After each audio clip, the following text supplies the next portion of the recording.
Pemerintah berencana menambah jenis barang untuk dikenakan cukai, mulai dari minuman berpemanis dalam kemasan atau yang dikenal dengan MBDK, plastik hingga makanan siap saji. Pengenaan cukai untuk MBDK dan plastik sebetulnya sudah direncanakan sejak tahun 2019, tetapi sempat tertunda pembahasannya karena pandemi COVID-19. Dan saat ini wacana tersebut kembali dibahas dengan DPR. Namun sampai saat ini masih belum jelas kapan sih diimplementasikannya. Selain barang tersebut, ada beberapa jenis barang yang akan diusulkan untuk dikenakan aturan tersebut. Lalu apa saja barang yang akan dikenakan cukai? Berikut ulasannya untuk Anda. Oke, pemirsa. Yang pertama dan terbaru adalah makanan olahan siap saji dan ini diatur dalam pasal 194 pada peraturan pemerintah yang terbaru yaitu PP 28 tahun 2024 tentang kesehatan. Ada opsi pengenaan cukai menjadi perpanjangan tangan pemerintah untuk mengendalikan konsumsi gula, garam, dan lemak.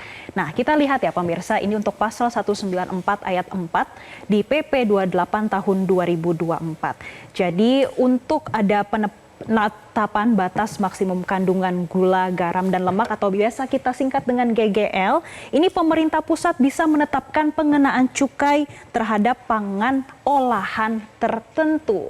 Jadi ini ada opsi pemerintah dapat menentukan batas maksimal kandungan gula, garam, dan lemak dalam pangan olahan, termasuk pangan olahan siap saji. Kita highlight ya pemirsa untuk pangan olahan dan juga pangan olahan siap saji. Nah, sekarang kita akan cari tahu sebetulnya apa yang dimaksud dengan pangan olahan. Kita lihat untuk selanjutnya ada penjelasan yang dimaksud terkait dengan pangan olahan, yaitu makanan atau minuman hasil proses dengan cara atau metode tertentu dengan atau tanpa bahan tambahan. Sementara untuk pangan olahan siap saji adalah makanan minuman yang sudah diolah dan siap disajikan di tempat usaha seperti hotel, restoran, hingga pedagang makanan keliling atau usaha sejenis. Nah, ini yang sebetulnya mendapatkan banyak komentar bahkan pro kontra dari masyarakat, dunia usaha, dan juga beberapa asosiasi. Yang sekarang menjadi pertanyaan, kalau sudah ada PP-nya, kira-kira kapan sih kebijakan ini akan diimplementasikan? Nah, ternyata ini juga sudah mendapatkan respon nih dari Kementerian Keuangan. Direktur Komunikasi dan Bimbingan Pengguna Jasa Direktorat Jenderal Bea dan Cukai Kementerian Keuangan Nirwala Dwi Herianto mengatakan, kalau opsi pengenaan cukai terhadap makanan siap saji sebetulnya masih belum diterapkan dalam waktu dekat. Kebijakan ini masih melalui proses kajian terlebih dahulu baru bisa diterapkan. Jadi pemirsa masih belum ada kepastiannya nih kapan ini akan diimplementasikan. Selain pangan olahan siap saji, sebetulnya masih ada beberapa barang yang diusulkan akan dikenakan cukai. Nah, ini yang terbaru untuk pangan, apa saja sih kira-kira ada usulan lainnya kah? Ternyata ada pemirsa. Kita lihat ada 10 daftar barang yang diusulkan akan dikenakan cukai. Ini adalah yang direncanakan akan dikenakan cukai. Jadi ini ada minuman berpemanis dalam kemasan atau MDBK, yang mana pemirsa ini usulannya sebetulnya sudah sejak tahun 2019. Kemudian ada makanan olahan, dan kalau makanan dan juga olahan ini tadi sudah diatur dalam PP 28 tahun 2024 namun masih dalam kajian dari Kementerian Keuangan dan juga DPR. Kemudian ini nih juga sempat ramai dalam beberapa minggu terakhir, tiket konser, kemudian tisu, batu bara, telepon pintar atau smartphone, kemudian MSG dan juga deterjen.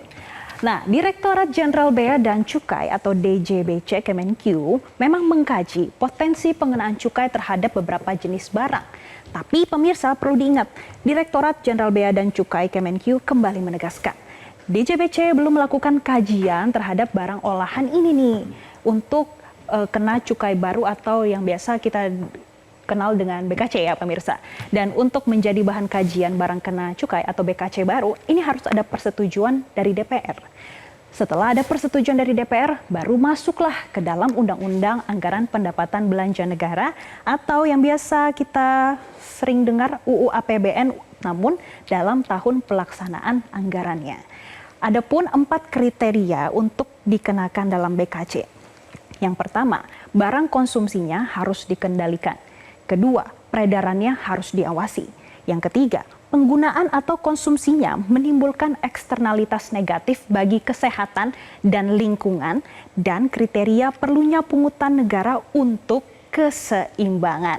Nah, jadi ini masih dalam usulan, kemudian sudah ada 4 kriteria yang ditetapkan dari Kementerian Keuangan dan ini masih akan dibahas dengan DPR, lalu nanti berlanjut akan masuk ke Undang-Undang APBN. Nah, usulan-usulan terkait 10 jenis barang tadi ini mendapatkan sorotan dari DPR RI ini pemirsa. Salah satunya anggota Komisi 11 DPR RI, Charles Mekiansyah, yang meminta pemerintah untuk memastikan kebijakan ini tidak merugikan pelaku usaha kecil seperti UMKM dan juga pedagang kaki lima atau kita kenal dengan PKL yang menyajikan makanan atau minuman cepat saji. Charles juga mengatakan nantinya kalau imbas dikenakan cukai nih pemirsa 10 jenis barang tadi, ada kemungkinan kenaikan harga pada makanan. Dan ini akan berdampak tidak hanya bagi pedagang tetapi juga bagi masyarakat sebagai konsumen.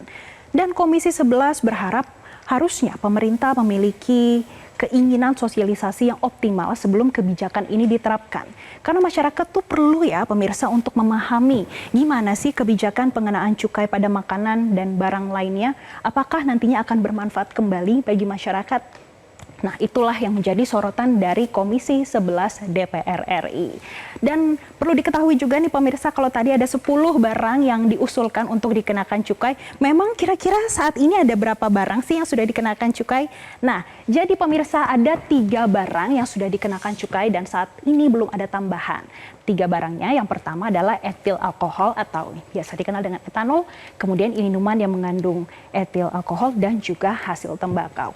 Nah, inilah yang mendapatkan atau dikenakan cukai hingga saat ini dan belum ada tambahan. Untuk tambahan kita akan tunggu dari pemerintah, dari PP 28 tahun 2024 tadi kajiannya akan seperti apa, kemudian usulan dari 10 jenis barang yang akan dikenakan nantinya akan seperti apa. Tentunya perlu ada sosialisasi dari pemerintah. Apakah nanti memberikan manfaat bagi masyarakat atau tidak? Dan juga perlu dikaji juga bagaimana dampaknya bagi masyarakat. Dari sisi kesehatan, lingkungan, bahkan untuk daya beli masyarakat itu sendiri. Nah, kita tunggu ya pemirsa bagaimana nanti hasil turunannya. Apakah benar akan diterapkan dan masuk ke UU APBN di tahun penyelenggaraannya? Kita nantikan. Jelajahi cara baru mendapatkan informasi. Download Metro TV Extend sekarang.